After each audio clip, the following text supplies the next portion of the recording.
Hello, everybody, and welcome to WDW Radio Live. I am Lou Mongello, and this is the WDW newscast for Wednesday, April 2nd, 2014. We are so lucky it didn't fall on April 1st because you probably wouldn't have believed half the news I was telling you because it was April Fool's Day. By the way, let me just clear up.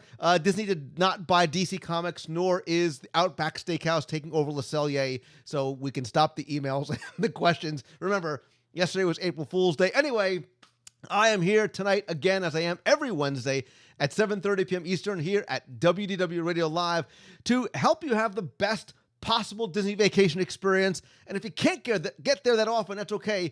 I want to try and bring you a little bit of Disney magic with this live broadcast, my podcast, which is available on iTunes, my videos, blog, live broadcasts, special events, audio tours, books, mobile apps, events, and lots more. Again, you can find everything over at WDWradio.com. Super excited for tonight. Had a great day.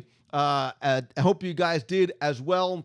I also want to say a quick thanks to all of you recently who have purchased and been leaving some great reviews over on Amazon.com for my new book, 102 Ways to Save Money for and at Walt Disney World. It is now available as a downloadable PDF in print from Amazon, as well as on Kindle and for Nook. Look for it in the iTunes iBook store very, very soon. Again, I really appreciate all of you guys posting reviews over on Amazon.com. I think we have 29 5-star reviews. Some of you guys actually been posting some pictures of the book out in the wild. I love that, man. If you have yours and you're out and about reading it, tweet me at Lou Mongello, post it on my Facebook wall at Lou Mongello.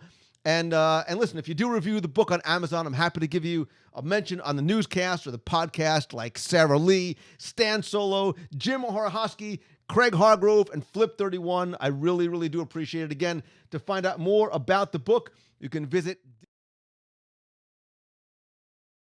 All right, so let us get right into this week's Walt Disney World news. There is actually a lot going on this week. Let's start off over at Walt Disney World, where My Magic Plus is finally now available to not just resort, hotel, but day guests as well. It's sort of a milestone for Disney because now guests who are visiting just for the day can register My Disney Experience online, reserve access for FASTPASS Plus attractions, and purchase MagicBands from select stores throughout the resort and downtown Disney and link them to their My Disney Experience profile. And here are the details. So, effective just a couple of days ago, guests can now make FastPass Plus reservations up to 30 days in advance, provided that you purchase your tickets in advance from a Disney website or an authorized reseller.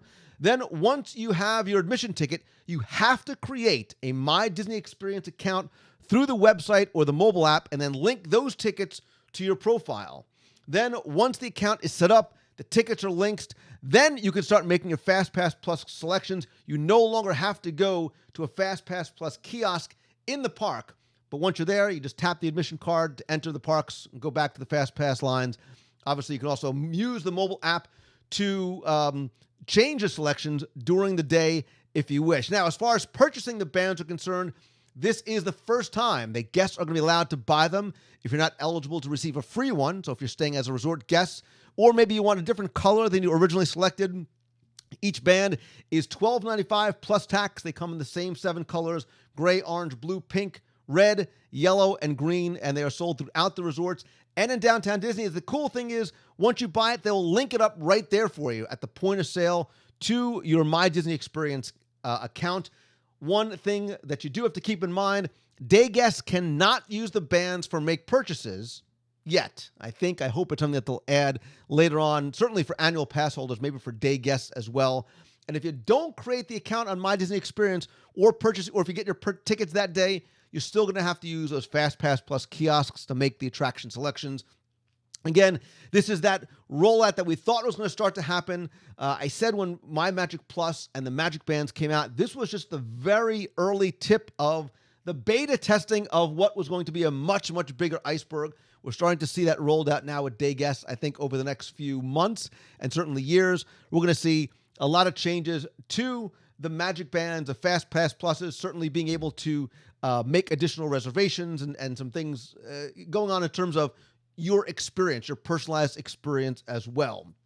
So if you are coming to the parks, and hopefully you will be soon, and you're driving there, Parking is now going to cost you just a little bit more because the Walt Disney World Resort raised prices on parking fees for theme parks and valet parking services at select resort hotels.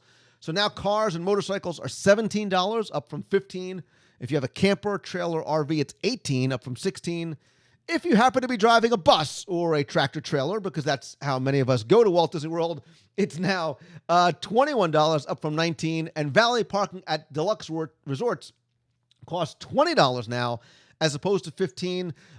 Again, for the deluxe resorts, hotel parking is complimentary with a Key to the World card, MagicBand, or resort parking permit. Don't forget, too, if you're an annual pass holder and you have a Tables in Wonderland card and you eat at a resort restaurant, save a receipt, let them know. You get free valet parking. Again, I'm a huge proponent of annual passes and certainly the Tables in Wonderland card.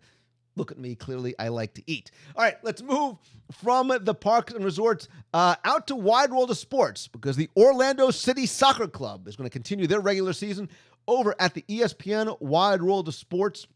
There is additional stadium seating which has been added to enhance the experience for spectators. Now you sort of can look on all four sides of the resort, bringing seating to approximately 5,200. So this is going to be the final U.S. Soccer League game before they become the 21st Major League Soccer franchise out in 2015. There is a full slate of games coming to Wide World of Sports, April 5th, 12th, May 4th, 21st, 31st, 7th, 11th, throughout June, August, all the way up to September 6th when they play the Richmond, whoever they are. Hopefully, I think now as an Orlando local, we're going to start to get more aware of soccer, not from that league, but from the new, obviously from them becoming part of the MLS. Hopefully they'll still be coming over to Wide World of Sports as their new beautiful stadium is being built downtown. All right, so we're talking about moving into summer. Let's talk about some of the things that are going on. It's a really exciting time over at Walt Disney World because there's a lot coming to the parks and the resorts this summer. Let's hit a couple of the big things. There's new shopping, there's shows, there's places to stay, right? So first and foremost, the hugely popular Festival of the Lion King is going to reopen midsummer at an all-new theater in the Africa section of Disney's Animal Kingdom. Word on the street, as if I'm walking the streets getting word, but the word on the street is that the new theater is going to be beautiful, very, very well-themed as well. Over in downtown Disney, a new Disney retail concept, the Marketplace Co-op, is going to launch with 6 different unique boutiques within that location, which used to be Team Mickey. It's going to be Beautifully Disney, Cherry Tree Lane, D-Tech On Demand, so you can get some of that cool on-demand D-Tech stuff, Zoe and Pickles. I know not who Zoe nor Pickles is, but I'm sure we'll find out soon. The Trophy Room and Disney Centerpiece. Also, Starbucks is going to have 2, count them, 2 new locations, a storefront in downtown Disney West Side and a kiosk near the World of Disney at downtown Disney Marketplace, so you can caffeine up for your day of shopping over at World of Disney. I said there'll be new places to stay, too. The Four Seasons is also going to plan a summer opening for what is going to be the true luxury resort at Walt Disney World. It's going to feature several dining venues, a rooftop restaurant with views of the Magic Kingdom, a 14,000 square foot, that's 14,000 square foot spa, fitness center, 3 pools, a lazy river. It's going to be the first one in Central Florida. It's located within Golden Oak. I actually had a chance to get a sneak peek and sort of a hard hat tour of the Four Seasons just a couple of weeks ago. I couldn't share any pictures, but I can tell you the resort looks spectacular. The water park and the views and the restaurants alone, notwithstanding the incredibly comfortable beds and beautiful rooms, the Four Seasons will be very, very popular, and they're going to open. I think they're taking reservations now for an August 3rd. I think it's the first official night they're opening. Obviously, as it gets closer and as it opens up, I will have a lot more. I sense a lot of research trips in my future to the Four Seasons Resort. All right, sticking in summertime, let's go back a couple of months to June 14th and 15th, because downtown Disney is going to celebrate Father's Day with some fun over at CarMasters Weekends. It is coming back. It's sort of a classic car show with a bit of a twist. It's got all things cars, including classic muscle and exotic vehicles from across the country. You can meet Cars characters like Lightning McQueen and Mater, celebrity appearances from the car world.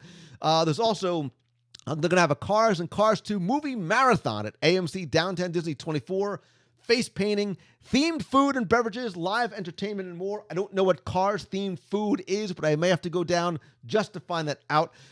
There's also going to be live entertainment. It is free. Everything is complimentary. Just head on down to Downtown Disney. Great way to celebrate Father's Day with your dad, your son, your brother, your wife, whoever it might be. If you're a Cars fan, definitely go check out Downtown Disney for, again, CarMasters weekend. Speaking of summertime, the Sounds Like Summer concert series are going to be rocking this summer from June through the end of July. There are lots of different bands performing hits from U2, Journey, Boston, and more. There's going to be 7 acts taking the stage, including Hotel California, a salute to the Eagles. Don't Stop Believin'. You may be familiar with that song. That's the Journey tribute band. Good Vibrations is a tribute to the Beach Boys. Don't Look Back is a Boston tribute band. Staying Alive is a great tribute to the Bee Gees. Slippery When Wet is the ultimate Bon Jovi tribute. And To You is a tribute to U2. Just strike that, reverse it. Showtimes are 5:30, 6:45, and 8 p.m., except on July 4th when it's 5:15, 6:30, 7:45, and 9 o'clock. It'll be a little crowded that day. Get there early. Again, these concerts included with Epcot admission, and entertainment is subject to change without notice. All right, going from eating and relaxing and drinking and enjoying concerts to running. You need to sort of work all that off. And so we had some announcements from runDisney this week because they've changed that, or sort of postponed that packet pickup policy change. Peter Piper picked a packet pickup until November. They announced it because previously they announced that racers would have to start picking up their own packets. Nobody else could now bring in a signed form and pick up materials for a runner. Well, it looks like Disney definitely heard and listened to and acted on concerns from runners who would be unable to maybe pick up things on their own because of previously scheduled travel plans. So they announced this week that they understand that it caused travel concerns, and they delayed the implementation of the new policy that are already for events that are out for things like Expedition Everest, Disneyland Half, Twilight Zone, and Wine and Dine. So now, if you do need to have somebody pick it up for you, you can. The new pick-up policy requires runners to pick up their own packets. That's going to go into effect starting with the incredibly popular and easily, very quickly sold out Avengers Superhero Half Marathon Weekend. I will be there. I will be running, participating, whatever. And for all runDisney events moving forward. And listen, I heard a lot of people complaining about this, but if you think about it, it makes perfect sense, right? And the reason why is simple. It's not about trying to prevent people from selling bibs. Look, things happen, right? You can't go. You want to try and recoup some of that money. The issue, I believe, is the waiver, right? Because if you are handing in somebody else's form, God forbid something happens to them on the course, something unforeseen, now they can say, well, hey, I never signed that waiver. That's not my signature. Somebody else handed that in for me. Now it opens them up to liability. I understand from a legal perspective why it's important that you must be the person that hands that waiver in yourself. Anyway, for more information on runDisney events and the policies, visit their website over at runDisney.com. Going from God, I love Disney. I love Disney because they own Marvel and the Avengers and Star Wars, right? And if you're a Star Wars fan, there is God, I love Disney, Avengers, Marvel, Star Wars, and food. This is like one big kumbaya, ebony and ivory coming together as one, because starting on March 26th, there are 2 new themed dining, and look, I can't even keep the smile off my face, themed dining experiences for Star Wars weekends from May 4th to June 15th, 2014. The first is the new Jedi Mickey's Star Wars Dine at Hollywood and Vine. So that Fantasmic dinner experience is now transformed into a Star Wars themed venue where Mickey, Minnie, Donald, Goofy, and Chip and Dale, all dressed as their favorite Star Wars character like Jedi Mickey, Princess Leia, Darth Goofy, Stormtrooper Donald, Ewok Chip and Dale. They're going to meet and greet and interact with the guests throughout the evening. Again, that runs from May 4th through June 15th. Times are 4:15 to 8 or 8:30, depending on park close. Price is $59.99. That 4 cents difference is important with the Fantastic package, or $55.99 without. Kids are $36.99 or $32.99. You get a digital photo of your party with the Ewok Chip and Dale on a commemorative PhotoPass card as well. But wait, there's more, because the Sci-Fi Dine-In Theater is going to become the Star Wars Dine-In Theater for a galactic breakfast experience. Characters that are going to dine not with you at your table, but around your table include the Stormtroopers, Jawa, Greedo, Boba Fett, and a Darth Vader meet and greet after you check in. Additionally, this is the cool part, the traditional sci-fi clips are going to be replaced with Star Wars clips, trailers, and music. Again, May 4th through June 15th, 8 a.m. to 12 p.m. Adults are $47.99. Kids are $29.99, and you get a digital commemorative photo as well. That, my friends, and you are my friends, whether you have met yet or not, is what I am truly digging. We are going to, maybe we should do something collectively as a group. Try and get a morning. I have a feeling these are going to go fast if they haven't already started to go fast already. That is the thing I am super, super excited about. The Star Wars themed meal. I think maybe this is hinting to something even bigger coming in the future. We're going to see how very, very popular I think these are very, very quickly. So last bit of news. If you weren't here last week, I did a very quick live broadcast from my hotel room out in San Diego. I was speaking at Social Media Marketing World, but I had news to share. And if you weren't here last week, because it was sort of an impromptu show, I want to share it with you again, because I am super excited to announce something not coming up this summer, but next year, because we have released dates for our Alaska cruise. And I want you to join me and our collective family for a cruise to Alaska from June 1st through the 8th, 2015. We're going to sail from beautiful downtown, if there is a downtown, Vancouver, British Columbia. We're going to visit Tracy Arms, Skagway, Juneau, and Ketchikan, as well as 2 amazing days at sea. All kinds of wildlife, bald eagles, bears, otters, whales. That's what you're going to see, not what you're going to eat on the cruise, which is really what I'm excited about as well.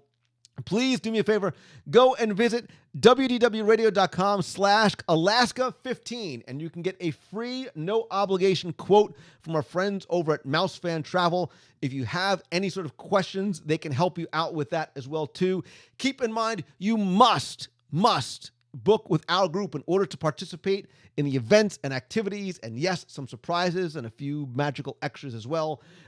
If you need to transfer a direct Disney Cruise Line booking to MEI, you can only do it within 30 days of your deposit. So that's a Disney Cruise Line policy. You need a passport for this cruise. So I'll address a question I've been getting a lot right off the bat. And hey, if you can't join us in Alaska in 2015, and I'd be sad if you can't, don't forget you can still come and join us on the Disney Dream this August for our Walt Disney World Land and Sea event. And I'm going to have some announcements about that coming up very, very, not tonight. I don't know why I looked at my watch, but very, very soon. So again, you can find out more about all the events. Meet of the month. Our next meet of the month is going to be April 12th in Walt Disney World. Something a little bit different. We're going to spend an evening with Yeehaw Bob over at Disney's Port Orleans Riverside Resort. Everyone is welcome. It's completely family friendly. It's free. You can come early, have some dinner, stay late, whatever it may be. Again, that's Saturday, April 12th. All these events and more information are over on the events page over at WDWradio.com. I'd love to hear from you. Let me know what piece of news tonight got you most excited. Is it the concert series? Is it it's probably not the increase in parking. Is it the Orlando City soccer team? Is it CarMasters weekends? Is it it's got to be the Star Wars dining. How could it not be? Or is it the Alaska cruise?